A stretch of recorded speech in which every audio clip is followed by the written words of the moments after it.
नमस्कार, आप देख रहे हैं न्यूज एरा और मैं आपके साथ विपिन। भारत का पड़ोसी देश नेपाल एक बार फिर भूकंप की चपेट में है।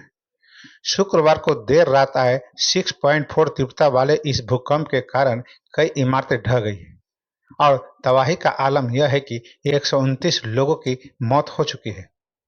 अभी भी मौत के आंकड़े बढ़ सकते हैं।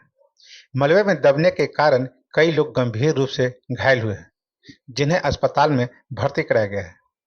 बताया जा रहा है कि भूकंप के कारण ज्यादातर लोगों की मौत रुकुम पश्चिम और जाजरकोट में हुई है। मृतकों की जानकारी रुकुम पश्चिम के डीएसपी नामराज भट्टराई और जाजरकोट के डीएसपी संतोष रोक्का ने दी है।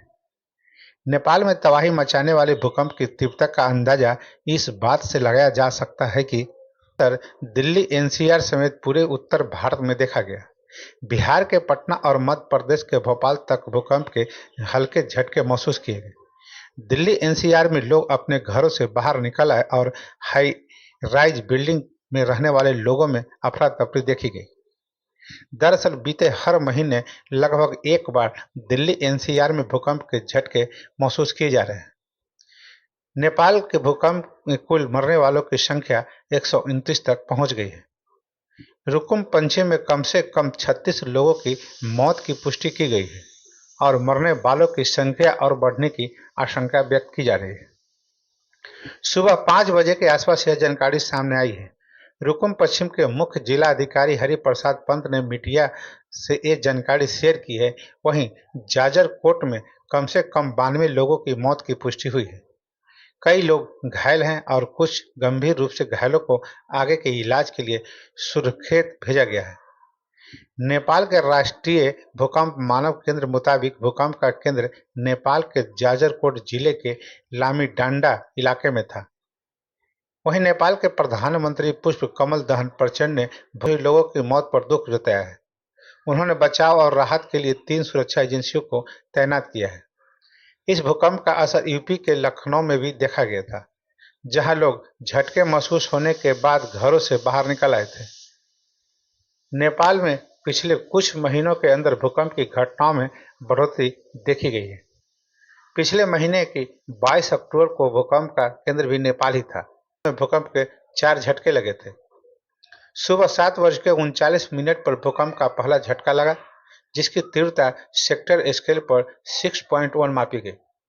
इसके बाद भूकंप का दूसरा झटका 4.2 तीव्रता वाले 8:08 पर आया।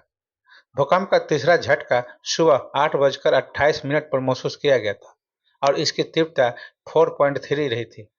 इसके बाद 8:59 पर चौथी बार भूकंप का झटका महसूस किया गया था। नेपाल में देर एसडीआरएफ टीम की छुट्टी रद्द कर दी गई है। बिना इजाजत कोई भी एसडीआरएफ के जवान छुट्टी पर नहीं जाएंगे। वहीं नेपाल से सटे उत्तर प्रदेश के जिलों में लखीमपुर खीरी, पीलीभीत, बहराइच, श्रावस्ती, बलरामपुर, सिद्धार्थनगर, महाराजगंज जनपदों के जिलाधिकारियों को फोन सूचनाएं प्राप्त हुई है। सभी जनपदों में भूकंप के हल्के झटके महसूस किए गए। किसी भी जनपद से किसी भी जनहानि एवं अन्य किसी नुकसान की सूचना प्राप्त नहीं हुई है। नेपाल में आए भूकंप के झटके मध्य प्रदेश के भी कुछ हिस्सों में महसूस किए गए। मध्य प्रदेश मौसम विभाग के मुताबिक भोपाल, ग्वालियर, जबलपुर, सतना और रीवा में भूकंप के बेहद हल्के झटके महसूस किए गए। वहीं बात बिहार के पटना में भी भूकंप के झटके महसूस किए गए। बिहार के कई जिलों में शुक्रवार की रात भूकंप के तेज झटके महसूस किए गए। झटका इतना जोरदार था कि लोग घरों से बाहर निकल गए। राजधानी पटना समेत बिहार के कई जिलों में तेज झटके को लोगों ने महसूस किया। अब जानते हैं कि भूकंप क्यों आता है। धरती की ऊपरी सतह 7 टेक्टोनिक प्लेटों से मिलकर बनी है। जहां भी ये प्लेटें एक दूसरे से टकराती है, वहां भूकंप का खतरा पैदा हो जाता है। भूकंप तब आता है जब इन प्लेट्स एक दूसरे के क्षेत्र में घुसने की कोशिश करती है। प्लेट्स एक दूसरे से रगड़ खाती है, उससे अपार ऊर्जा निकलती है और उस घर्षण या फ्रिक्शन से ऊपर की धरती डोलने लगती है। कई बार धरती फट तक जाती है, कई बार हफ्तों तो कई बार महीनों तक ये ऊर्जा रह रहकर बाहर निकलती है और भूकंप आते रहते हैं। इन्हें आफ्टर शॉक कहते हैं।